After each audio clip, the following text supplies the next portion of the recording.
तो आज हम लेकर आए हैं सामाजिक विज्ञान का मॉडल पेपर, जो कि 2024 के लिए बहुत महत्वपूर्ण मॉडल पेपर है। और ये मॉडल पेपर 2024 में 80% आने की संभावना है, 80-90%। इसी में से प्रश्न आएंगे, तो कृपया वीडियो में एंड तक बने रहें।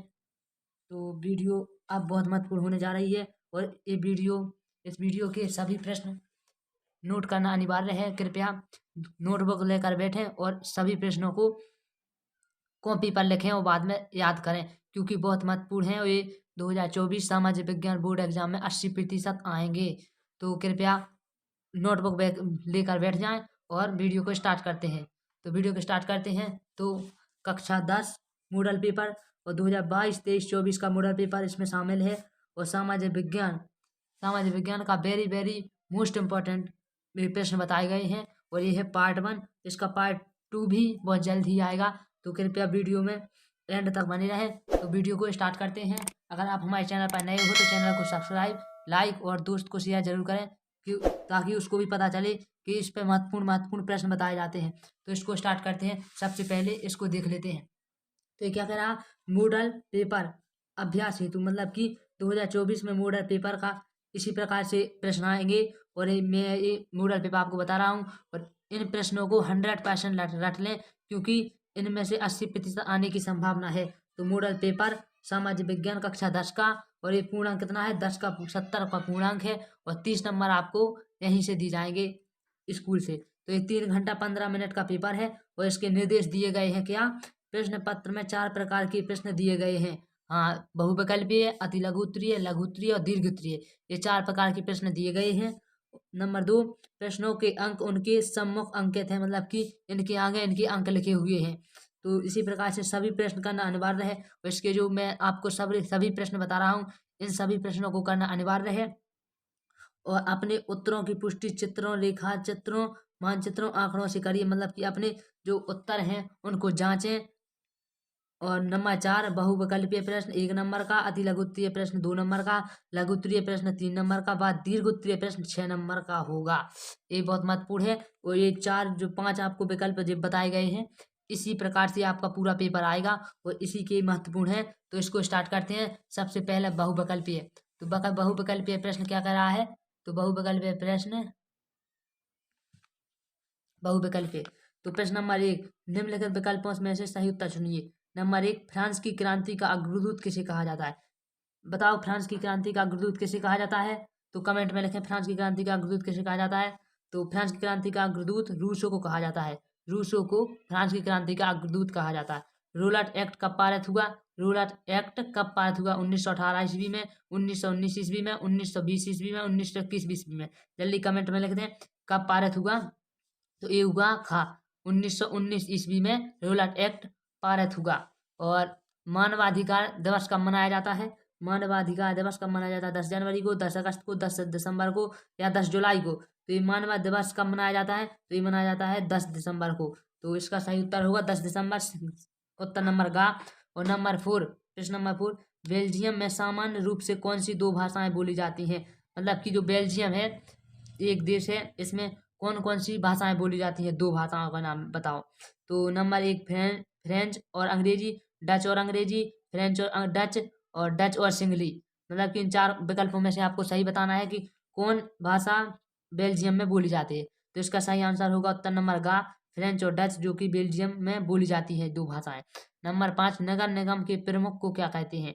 मतलब कि जो नगर निगम है उसके प्रमुख को क्या कहते हैं, उसके प्रमुख को कहते हैं मेयर। उत्तर नंबर खा सही है। तो अब प्रश्न नंबर 6, वाम सेप क्या है। वाम सेप क्या है, का सरकारी कर्मचारियों का संगठन, खा मजदूरों का संगठन, गा व्यापारियों का संगठन, और घा खिलाड़ियों का संगठन। इन 4 में से बताना है वाम सेप क्या है। तो वाम सेप एक सरकारी कर्मचारियों का संगठन है, इसलिए उत्तर नंबर का सही है। अब अति लघु उत्तरीय प्रश्न। तो अति लघु उत्तरीय प्रश्न 2-2 नंबर के हैं। तो ये बहुत महत्वपूर्ण है, और इनको आप नोटबुक में सभी प्रश्न लिखते चलना। और वीडियो समझ में नहीं आया तो दोबारा देख लेना। अभी तक आपने हमारे चैनल को सब्सक्राइब और लाइक नहीं किया है तो लाइक और सब्सक्राइब जरूर कर देना हो। तो फ्रांस की क्रांति के 2 परिणाम बताइए। इसका उत्तर मैं आपको बताता हूँ, फ्रांस की क्रांति के 2 परिणाम बताइए। तो फ्रांस की क्रांति के 2 परिणाम हैं, फ्रांस की क्रांति के 2 परिणाम बताइए। तो इसको देखते हैं। तो ये है फ्रांस की क्रांति के 2 परिणाम बताइए। इसी के प्रश्न मैंने ऑलरेडी लिख चुके हैं, तो आप भी अपनी नोटबुक में लिखकर इनको याद और रट जरूर लें। तो फ्रांस की क्रांति के 2 परिणाम निम्नलिखित हैं। नंबर 1, फ्रांस से निरंकुश राजतंत्र का अंत हो गया और क्रांति ने समानता, स्वतंत्रता तथा भ्रातृत्व की भावना में का विकास किया। मतलब कि जो फ्रांस की क्रांति निरंकुश राजतंत्र का अंत हो गया और क्रांति ने समानता, स्वतंत्रता तथा भ्रातृत्व की भावना का विकास किया। और नंबर 2, परिणाम नंबर 2, न्याय व्यवस्था का पुनर्गठन हुआ और पूरे देश में समान कानून संहिता को लागू किया गया। नंबर 2, ये फ्रांस की क्रांति मतलब कि प्रश्न नंबर 1 का, और ये बहुत महत्वपूर्ण है, इन सभी प्रश्नों को नोटबुक में जरूर लिख लें और इसका ये उत्तर हो गया। अब प्रश्न नंबर 2 क्या कह रहा है? प्रश्न नंबर 2 कह रहा है, आयात शुल्क से क्या आशय है? आयात शुल्क से क्या आशय है? तो किसी दूसरे देश से, उत्तर, किसी दूसरे देश से आयात की जाने वाली वस्तु पर लगाया जाने वाला शुल्क यानी कि कर यानी कि ब्याज आयात शुल्क कहलाता है। यह कर उस सीमा पर, बंदरगाह पर या हवाई अड्डे पर लगता है जहां से वह चीज देश में आती है। यानी कि जो आयात शुल्क से क्या आशा है, इसका मतलब ये है कि जो दूसरे देश से दूसरे देश में जो चीजें या कुछ भी आता है तो उसमें जो कर लगाया जाता है उसी को आयात शुल्क कहते हैं। तो इसी का ये कह रहा है। और नंबर 3 प्रश्न क्या कह रहा है? 30 नंबर, बेल्जियम में कौन सी भाषाएं बोली जाती हैं? ये भी बहुत महत्वपूर्ण है, इनको जरूर रट लें। और अभी तक चैनल को लाइक नहीं किया तो चैनल को लाइक और सब्सक्राइब जरूर कर लें। तो उत्तर, बेल्जियम में डच, फ्रेंच और जर्मन भाषाएं बोली जाती हैं। इतना ऐसा ही प्रश्न है। तो बेल्जियम में कौन कौन सी भाषाएं बोली जाती हैं? अभी बहुविकल्पी में भी आया था। तो बेल्जियम में 3 भाषाएं बोली जाती हैं और जो डच और फ्रेंच और जर्मन, जो 3 ये प्रमुख हैं। तो अब प्रश्न नंबर 3 इसका खत्म हो गया। तो इसके 3 ही प्रश्न महत्वपूर्ण थे, ये 3 ही प्रश्न इसके दिए गए हैं। तो इसके 3 प्रश्न आप जरूर रट लें। अब लघु उत्तरीय प्रश्न आ गए हैं, तो लघु उत्तरीय प्रश्न भी देख लीजिए क्योंकि बहुत महत्वपूर्ण है और ये 3 नंबर का आता है, तो इसको जरूर रट लें। जर्मनी के एकीकरण की प्रक्रिया का वर्णन कीजिए। मतलब कि जर्मनी का एकीकरण कैसे शुरू हुआ, क्यों हुआ और कब खत्म हुआ, इसका प्रक्रिया का वर्णन करना है कि क्या क्या हुआ। तो इसका उत्तर है, मध्य वर्गीय जर्मन लोगों में राष्ट्रवादी भावनाएं अत्यंत प्रबल थीं। उन लोगों ने 1848 ईस्वी में जर्मन महासंघ के विभिन्न क्षेत्रों को एकता के सूत्र में बांधकर एक निर्वाचित संसद के माध्यम से शासित राष्ट्र राज्य बनाने का प्रयास किया था, लेकिन इस प्रयास का राजशाही और सैन्य शक्ति ने सम्मिलित रूप से दमन कर दिया, यानी कि ठुकरा दिया। उसका मुख्यमंत्री ऑटो वॉन बिस्मार्क इस प्रक्रिया का जनक था। तो उसका मुख्यमंत्री था, वो कौन था? ऑटो वॉन बिस्मार्क, ये बहुत महत्वपूर्ण है। तो जनक था, जिसने प्रुस्सिया की सेना और नौकरशाही की मदद ली। 7 वर्ष के दौरान ऑस्ट्रिया, डेनमार्क और फ्रांस से 3 युद्धों में प्रुस्सिया की जीत हुई और एकीकरण की प्रक्रिया पूरी हुई। मतलब कि जो प्रुस्सिया की जीत हुई, ऑटो वॉन बिस्मार्क ने जो 7 वर्ष के दौरान 7 वर्ष तक लड़ाई लड़ी, ऑस्ट्रिया, डेनमार्क और फ्रांस के 3 युद्धों में प्रुस्सिया की जीत हुई और इसी से एकीकरण की प्रक्रिया पूरी हुई। तो 1 जनवरी 1871 ईस्वी में वर्साय में हुए एक समारोह में प्रुस्सिया के राजा विलियम प्रथम को जर्मनी का सम्राट घोषित किया गया। तो ये जर्मन का एकीकरण का पूरा इतना उत्तर है, तो इसको जरूर लिख लें। और ये शॉर्ट में दिया गया है क्योंकि ये लघु उत्तरीय है, इतना तो लिखना ही पड़ता है। तो अब अथवा में दूसरा प्रश्न है, दूसरा तो क्या कह रहा है? गांधी जी ने प्रस्तावित रॉलेट एक्ट के विरुद्ध एक राष्ट्रव्यापी सत्याग्रह आंदोलन क्यों गांधी जी ने प्रस्तावित रॉलेट एक्ट के विरुद्ध एक राष्ट्रव्यापी सत्याग्रह आंदोलन क्यों प्रारंभ किया? तो ये भी बहुत महत्वपूर्ण है, इसका उत्तर स्वयं करें। यानी कि ये अपने मॉडल पेपर या किताब में से ढूंढ कर स्वयं लिख लें, ये बहुत महत्वपूर्ण है। तो ये इसको भी जरूर लिख लें, तो ये स्वयं करें, इसका उत्तर लिख लें। और प्रश्न नंबर 3 क्या कह रहा है? लोकतंत्र की स्थापना के लिए नेपाल में चलाए गए द्वितीय आंदोलन की चर्चा कीजिए। ये वेरी वेरी इंपॉर्टेंट है, ये भी वेरी वेरी इंपॉर्टेंट है, इसको जरूर लिख लें और ये इसको देख लेते हैं। तो उत्तर, यह आंदोलन राजा ज्ञानेंद्र के विरुद्ध चलाया गया क्योंकि उसने 1990 के दशक में स्वीकार की गई सांविधिक राजतंत्र व्यवस्था को शाही आदेश से भंग कर दिया था। बोलीविया के फेडकोर की तरह यहाँ भी 7 राजनीतिक दलों का एक संयुक्त गठबंधन तैयार किया गया। आरंभ में की गई 4 दिन के बंद की घोषणा ने अनिश्चितकालीन स्वरूप ले लिया। ज्ञानेंद्र ने पुलिस और सैन्य बलों द्वारा इस विरोध को दबाना चाहा लेकिन वो सफल ना हो पाया। ज्ञानेंद्र ने, जो राजा था, इस आंदोलन समूह की मांग थी कि संसदीय लोकतंत्र को पुनः स्वीकार किया जाए, सर्वदलीय सरकार बने और संविधान सभा का गठन हो। 24 अप्रैल 2006 को अंततः राजा ज्ञानेंद्र को आंदोलनकारियों के समक्ष झुकना पड़ा। आंतरिक सरकार बनी और इसने कानून बनाकर राजा की अधिकांश शक्तियों को वापस ले लिया। तो ये प्रश्न इतना महत्वपूर्ण है और इसको जरूर नोटबुक में लिखना है। ये द्वितीय आंदोलन की चर्चा कीजिए, मतलब कि द्वितीय आंदोलन पे लिखना है। लोकतंत्र की स्थापना के नेपाल में चलाए गए, तो नेपाल में चलाए गए द्वितीय आंदोलन के बारे में लिखना है। तो आप इसको एक बार लिखकर और 1-2 बार जरूर पढ़ लें तो आपको याद हो जाएगा। तो अब दूसरा प्रश्न देख लेते हैं। तो प्रश्न नंबर 4, सत्ता की साझेदारी के महत्व को स्पष्ट कीजिए। सत्ता की साझेदारी के महत्व को स्पष्ट कीजिए। ये भी बहुत महत्वपूर्ण है, इसको स्वयं करें, यानी कि स्वयं लिखें और इसको याद करें। तो सत्ता की साझेदारी के महत्व को स्पष्ट कीजिए, तो इसको स्वयं करें और लिख लें और याद कर लें। अब देखते हैं दीर्घ उत्तरीय प्रश्न। तो ये चौथा नंबर टॉपिक है, क्योंकि 4 ही टॉपिक आती हैं और पार्ट नंबर 1 है। इसका पार्ट नंबर 2 कल आएगा वीडियो में, तो इसका पार्ट नंबर 1 देख लेते हैं पूरा। तो दीर्घ उत्तरीय प्रश्न नंबर 1 क्या करा है? वियना संधि क्या थी? इस संधि के प्रमुख उद्देश्य एवं व्यवस्थाओं का वर्णन कीजिए। मतलब कि वियना संधि क्या थी? इस संधि के प्रमुख उद्देश्य एवं व्यवस्थाओं का वर्णन करना है। तो इसका उत्तर देख लेते हैं। तो इसका उत्तर क्या करा है? वियना संधि क्या थी? इस संधि के प्रमुख उद्देश्य एवं व्यवस्थाओं का वर्णन करना है। तो उत्तर, ब्रिटेन, रूस, पेर्सा और ऑस्ट्रिया आदि यूरोपीय शक्तियों ने सन 1815 ईस्वी में सम्मिलित रूप से नेपोलियन को पराजित किया था। इन विजेता देशों के प्रतिनिधि युद्धोपरांत व्यवस्था को बहाल करने के लिए एक समझौता तैयार करने के उद्देश्य से वियना में मिले, मतलब वियना संधि में मिले। इस सम्मेलन की मेजबानी ऑस्ट्रिया के चांसलर ड्यूक मेटरनिख ने की। इसमें प्रतिनिधियों ने 1815 ईस्वी की वियना संधि तैयार की, जिसका उद्देश्य उन सारे बदलावों को खत्म करना था जो नेपोलियन के युद्धों के दौरान हुए थे। इस संधि की मुख्य व्यवस्थाएं इस प्रकार थीं। नंबर 1,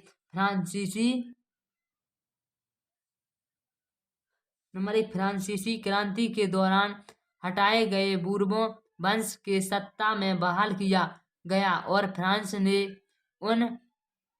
ने उन इलाकों को खो दिया जिन पर कब्जा उसने नेपोलियन के अधीन किया था। नंबर 2, फ्रांस की सीमाओं पर कई राज्य कायम कर दिए गए ताकि भविष्य में फ्रांस विस्तार न कर सके। नंबर 3, फ्रांस के उत्तर में नीदरलैंड्स का राज्य स्थापित किया गया, जिसमें बेल्जियम शामिल था, और दक्षिण में पीडमॉन्ट में जेनेवा जोड़ दिया गया। तो नंबर 4, पेर्सा को उसकी पश्चिमी सीमाओं पर महत्वपूर्ण नए इलाके दिए गए, जबकि ऑस्ट्रिया को उत्तरी इटली का नियंत्रण सौंपा गया। नंबर 5, नेपोलियन के 39 राज्यों का जो जर्मन महासंघ स्थापित किया था उसे बरकरार रखा गया। नंबर 6, पूर्व में रूस को पोलैंड का एक हिस्सा दिया गया, जबकि पेर्सा को मैक्सिनी का एक हिस्सा प्रदान किया गया। नंबर 7, इन सब का मुख्य उद्देश्य उन राजतंत्रों की बहाली था जिन्हें नेपोलियन ने बर्खास्त कर दिया था, साथ ही यूरोप में एक नई रूढ़िवादी व्यवस्था कायम करने का लक्ष्य भी था। तो ये हो गया प्रश्न खत्म। ये बहुत महत्वपूर्ण था और साथ में आप लिखते भी जाना। और इस प्रश्न का जो उत्तर मैंने बताया है ये बहुत महत्वपूर्ण है, तो इसका उत्तर जरूर लिख लेना, नोटबुक में याद कर लेना। फिर प्रश्न नंबर 2 क्या कर रहा है? खिलाफत और संयोग आंदोलन ने किस प्रकार हिंदुओं और मुसलमानों को एक मंच पर खड़ा किया, स्पष्ट कीजिए। मतलब कि खिलाफत और असहयोग आंदोलन में हिंदू और मुसलमानों को एक मंच पर खड़ा किया और उसको स्पष्ट करना है। तो इसका उत्तर देखते हैं। उत्तर नंबर एक महात्मा गांधी का विचार था कि हिंदू और मुसलमान समुदायों को एक दूसरे के निकट लाए बिना अंग्रेजों के विरुद्ध राष्ट्रव्यापी आंदोलन का संचालन संभव नहीं है। उन्हें ऐसा प्रतीत होता था कि खिलाफत का मुद्दा उठाकर दोनों समुदायों को एक दूसरे के निकट लाया जा सकता है। नंबर 2, पहले विश्व युद्ध में ऑटोमान तुर्की की हार हो चुकी थी। खलीफा था वो आध्यात्मिक नेता था कि तात्कालिक शक्तियों की रक्षा के लिए मार्च 1919 ईस्वी में बम्बई में एक खिलाफत समिति का गठन किया गया। नंबर 3, मोहम्मद अली और शौकत अली बंधुओं के साथ साथ कई युवा मुस्लिम नेताओं ने इस मुद्दे पर संयुक्त जन आंदोलन की संभावना तलाशने के लिए महात्मा गांधी के साथ चर्चा शुरू कर दी। नंबर 4, कांग्रेस के कलकत्ता अधिवेशन, जो कि अधिवेशन कब हुआ? सितंबर 1920 में। गांधी जी ने देश के दूसरे नेताओं को इस बात के लिए राजी कर लिया कि खिलाफत आंदोलन ने समर्थन व स्वराज की प्राप्ति हेतु असहयोग आंदोलन आरंभ किया जाना चाहिए। इस विचार को मूर्ति स्वरूप देने के लिए हिंदू और मुसलमान एक मंच पर एकत्रित हुए। तो इसका उत्तर था। इसको नोटबुक में लिख लें और याद कर लें और रट लें, जो कि बहुत महत्वपूर्ण था। तो प्रश्न नंबर 3 क्या कह रहा है? प्रश्न नंबर 3 को भी देख लेते हैं। भारतीय संघ में केंद्र राज्य संबंधों का वर्णन कीजिए। तो इसका उत्तर देखते हैं। भारतीय संघ में केंद्र राज्य संबंधों का वर्णन कीजिए। तो इसका उत्तर ये रहा। तो प्रश्न क्या कर रहा है? भारत में केंद्र राज्य संबंधों में आए परिवर्तनों का वर्णन कीजिए, अथवा में दे सकता है भारतीय संघ में केंद्र राज्य संबंधों का वर्णन कीजिए। इसका उत्तर है 1947। जब देश आज़ाद हुआ भारत 1947 ईस्वी में, देश की आज़ादी के बाद कई वर्षों तक केंद्र व राज्यों में एक ही राजनीतिक दल की सत्ता रही। फलस्वरूप केंद्र व राज्य में अच्छे संबंध बने रहे। व्यावहारिक रूप में राज्य सरकारों ने स्वायत्त संघीय इकाइयों के रूप में अपने अधिकारों का प्रयोग नहीं किया। जब केंद्र और राज्यों में अलग अलग दलों की सरकारें रहीं तो केंद्र सरकार ने राज्यों के अधिकारों की अनदेखी करने की कोशिश की। केंद्र सरकार अक्सर संवैधानिक प्रावधानों का दुरुपयोग करके विपक्षी दलों की राज्य सरकारों को भंग कर देती थी। यह संघवाद की भावना के प्रतिकूल काम था। तो 1990 ईस्वी के बाद केंद्र राज्य संबंधों में तनाव काफी कम होने लगा। देश के अनेक राज्यों में क्षेत्रीय दलों का उदय हुआ। जब किसी एक दल को लोकसभा में स्पष्ट बहुमत नहीं मिला तो प्रमुख राजनीतिक दलों को क्षेत्रीय दलों समेत अनेक पार्टियों से गठबंधन बनाकर सरकार अब बनानी पड़ी। केंद्र में गठबंधन सरकार की शुरुआत होने लगी। इससे सत्ता में साझेदारी और राज्य सरकारों की स्वायत्तता का आदर करने की नई संस्कृति पनपी, मतलब स्टार्ट हुई। इस प्रवृत्ति को सुप्रीम कोर्ट के एक बड़े फैसले से भी बल मिला। इस फैसले के कारण राज्य सरकार को मनमाने ढंग से भंग करना केंद्र सरकार के लिए मुश्किल हो गया। इस प्रकार आज संघीय व्यवस्था के तहत सत्ता की साझेदारी संविधान लागू होने के तत्काल बाद वाले दौर की तुलना में ज्यादा प्रभावी है। अब केंद्र और राज्यों के संबंध सुधरने लगे हैं। तो इसका उत्तर हो गया। तो इसका स्क्रीनशॉट ले लें और अपने नोटबुक में जरूर लिख लें और मिलते हैं। तो अब इसका अगला प्रश्न देख लेते हैं, दीर्घोत्तरीय चौथा प्रश्न। तो चौथा प्रश्न क्या कर रहा है? तो चौथा प्रश्न कह रहा है हित समूह व दबाव समूह के मुख्य लक्षण बताइए। तो ये भी बहुत महत्वपूर्ण है, नोटबुक में लिखकर याद कर लें और रट लें। हित समूह व दबाव समूह के मुख्य लक्षण बताइए। उसका उत्तर देखते हैं। ये रहा। तो हित समूह व दबाव समूह के मुख्य लक्षण बताइए। उत्तर, हित समूहों व दबाव समूहों के मुख्य लक्षण निम्नलिखित। नंबर 1, गैर राजनीतिक स्वरूप। दबाव समूह राजनीतिक दल नहीं होते। इनका स्वरूप राजनीतिक नहीं होता। ये चुनाव नहीं लड़ते या अपने व्यक्तियों को सरकारी पदों पर नियुक्त नहीं करवाना चाहते, परंतु ये राजनीतिक दलों, शासन और विधानमंडल को प्रभावित करते रहते हैं। नंबर 2, उत्तरदायित्व का अभाव। दबाव समूहों का कोई उत्तरदायित्व नहीं होता, न जनता के प्रति तथा न ही राजनीतिक दलों और सरकार के प्रति। ये समूह सत्ता को प्रभावित करके लाभ तो उठाने का प्रयत्न करते हैं, परंतु अपने कार्यों के लिए किसी के प्रति उत्तरदायित्व का वहन नहीं करते। नंबर 3, औपचारिक संगठन। व्यक्तियों के समूह को दबाव समूह कहने के लिए उसका औपचारिक रूप से संगठित होना आवश्यक है। बिना संगठन के व्यक्तियों का समूह दबाव समूह नहीं कहला सकता। नंबर 4, समान हित ही दबाव गुट का मूल आधार है। समान हित रखने वाले लोग ही आपस में मिलकर अपने वर्ग के हितों की रक्षा करने के लिए दबाव समूहों का निर्माण करते हैं। नंबर 5, ऐच्छिक सदस्यता। दबाव समूह के सदस्यता अनिवार्य नहीं होती, बल्कि साझे हितों के कारण अपनी इच्छा से ही व्यक्ति इसके सदस्य बनते हैं और वे जब चाहे इसकी सदस्यता को छोड़ भी सकते हैं। और नंबर 6, सर्वव्यापकता। दबाव समूह की यह विशेषता है कि ये सभी प्रकार की सरकारों में मिलते हैं, केवल लोकतंत्र में ही नहीं मिलते। दबाव समूह तो वास्तव में सदा से अपना काम करते आए हैं, परंतु आजकल वे संगठित रूप से कार्य करते हैं। ये सर्वाधिकारवादी राज्य में भी मिलते हैं और आजकल साम्यवादी राज्यों में भी अपना काम करते हैं। तो ये भी प्रश्न समाप्त हो गया। तो ये जो मैंने दीर्घ उत्तरीय प्रश्न और अति लघु उत्तरीय, बहुविकल्पीय और लघु उत्तरीय प्रश्न मैंने आपको बताए हैं, ये सभी प्रश्न बहुत महत्वपूर्ण हैं। तो अगर आपने हमारे चैनल को अभी तक सब्सक्राइब नहीं किया तो सब्सक्राइब और लाइक और दोस्तों को शेयर जरूर कर दें। तो मिलते हैं अगली वीडियो की तरफ, तब तक के लिए जय हिंद, जय भारत।